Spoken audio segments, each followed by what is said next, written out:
હે guys YouTube my channel કેમ છો મજામાં ગાઈસ? તો ચાલો આપણે નીકળી જઈએ કેમ કે સીડોગરનું કામ તો આપણું પત્યું નહીં કેમ કે ભાઈ સાહેબ આજ રજા પર હતા એના માટે કરીને આપણે પાછા વળી ગયા એટલે વાર લાગી નહીં.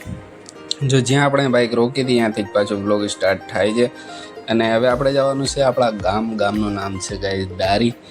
તો ભાઈ આપણું ગામ જનવાણી ગામડી આપણે રહેવાનું છે, માંગરોળ પણ આપણે છે ડારી ગામના. તો ગાઈઝ આપણે નીકળી ગયા અને જો આપણે ઓલા બે બંદા જાય છે તો જોતા કે ભાઈ જો યુટ્યુબર જાય છે, મોટો બ્લોગર જાય છે, જો ઓલું મોબાઈલના અંદર શૂટ કરે છે, હેલ્મેટના અંદર મોબાઈલ લગાવીને એમ વાતો કરતાં જતા હશે બંને ભાઈઓ જતા હશે ને આપણે નીકળી ગયા. તો હવે આપણે જવાનું છે ડારી. તો ડારીનો રસ્તો જો કેટલો મસ્ત છે, સોમનાથ વેરાવળ હાઈવે છે ને વેરાવળની બાજુમાં એક ડારી આવ્યું જોયું નથી તો રાઈટ સાઈડમાં બોર્ડ મારેલો હશે તો અહીંયા જોઈ લેજો. ને આ વ્લોગના અંદર બી તમને જોવા મળી જશે ડારી. તો જો વિડીયો કરો એન્જોય તો જોતા રહો વિડીયો. અને કેટલું વ્યૂ મસ્ત દેખાય છે. અને આ છે બ્રિજ સીડોગરનો. અહીંયાથી જોઈએ તો જો નીચે ખાડો દેખાય છે ને ગાઈઝ, અહીંયાથી થોડું આપણે સાથે થઈ જશે. જો રસ્તો આપણા હારો હાર થઈ ગયો છે જો દેખાય છે. હવે એના માટે લકીર મારેલી છે કે પોલીકરથી આવવું હોય તો બી અલગથી આવી શકાય એવું લાગે છે. ને જો રસ્તો કેમ છે ક્લિયર છે ને ગાઈઝ, રસ્તો મસ્ત રસ્તો છે. અને કેમ જો ટ્રક જાય છે, કેટલો સ્લો ટ્રક જાય છે ને કેટલો ફાસ્ટ જાય તો પણ ખબર નથી પડતો કેમ કે રસ્તો જે ટાઈપનો છે ને ગાઈઝ કે બહુ જ સારો લાગે યાર. અને વ્યૂ જો યાર, આપણે કહેતા હતા ને કે ભાઈ કોકોનટના ઝાડવા છે ને રસ્તામાં આપણે ગળું સુધી જોવા મળશે, પણ આપણા એક આકોર બી જોવા મળે છે.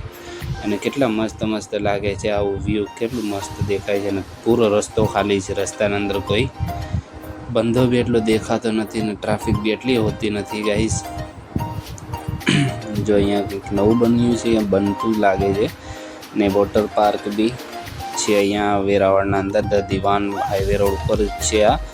તો ડારીના ગેટના સામે જ છે ધ દિવાન વોટર પાર્ક છે. ને હોટેલ પણ છે, એનું નામ હોટેલ બહુ મોંઘી હોટલ છે. અને HP પેટ્રોલ પંપ પણ છે. તો અહીંયા જોઈ શકો છો આપણે રોકાઈએ તો પેટ્રોલ ખાલી થઈ ગયું હોય તો ભરાવા માટે રોકાઈ શકીએ અહીંયા. તો આપણે નીકળીએ. અને થોડું કામ હતું યાર, તો એના માટે ગાડી સ્લો કરવી પડી મારે કેમ કે ભાઈ બધી વાતો જણાવી ન શકાય ને ગાઈસ, કેમ કે ફેમિલી જોડે હોય એટલે પછી થોડીક ઘણું લમસમ થતું હોય. કેમ કે બેબીને લાગી હતી ભૂખ, તો લાણ ખાવા માટે નાસ્તો લેવો હતો. તો ગાઈસ નીકળી ગયા આપણે, એટલા માટે મેં ગાડી સ્લો કરી હતી. આગળ સાઈડ દુકાન હોય તો આગળ સ્લો કરીએ ભાઈ, પાછા નીકળી જાય. અને જો આ બ્રિજ છે ને નીચેથી જવાનો રસ્તો પણ હશે ગાઈસ. અને હમણાં ટોલ બી આવશે અને વિડીયોને કરો એન્જોય. તો આપણે આગળ મળીએ છીએ.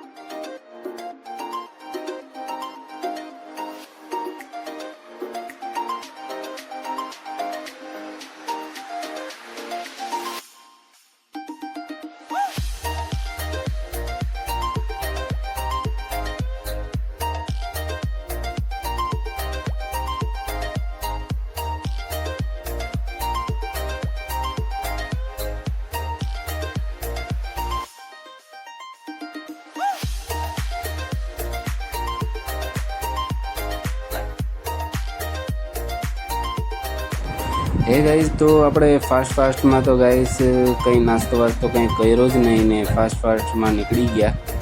તો ગાઈઝ આપણે રસ્તામાં થોડુંક રોકાવવું પડશે કેમ કે નાસ્તો કરવો પડશે ને કેમ કે ગાઈઝ ફાસ્ટમાં નીકળ્યા હતા, કાગળિયાનું કામ હતું એટલે મગજમાંથી બધી વાતો જ નીકળી ગઈ હતી. ને શું કરવાનું તો કંઈ મગજમાં હતું જ નહીં. તો આગળ જઈને આપણે થોડાક રોકાઈએ અને એન્જોય કરીએ ગાઈઝ. અને નાસ્તો કરીએ ગાઈઝ કેમ કે ફાસ્ટમાં નીકળી ગયા ત્યારે નહોતું પાણી પીધું કે કંઈ નહોતું કર્યું ગાઈઝ. તો એના માટે આપણે એક છોટું બ્રેક લેશું અહીંયા. તો ચાલો અહીંયા બ્રેક લઈએ અને ફરી મળશું તમારા સાથે, તમારી જોડે એ વિડીયો કેવો લાગે વિડીયોને કમેન્ટ કરજો, અને વિડીયો સારો લાગ્યો હોય તો વિડીયો પર ને લાઈક કરજો, અને ચેનલ પર નહીં આવ્યો તો ચેનલને સબસ્ક્રાઈબ કરી લેજો.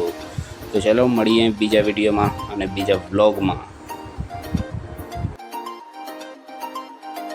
अब तुम लोग गलती से अगर नए हो तो सब्सक्राइब करो, वो जो लाल वाला बटन है उस पे अपने जीजा जी फेंक के मारो या फूफा जी, मुझे नहीं पता, बस क्लिक हो जाना चाहिए. अब मैं भी जा रहा हूं, मुझे मुठिया फेंकने जाना है. बाय.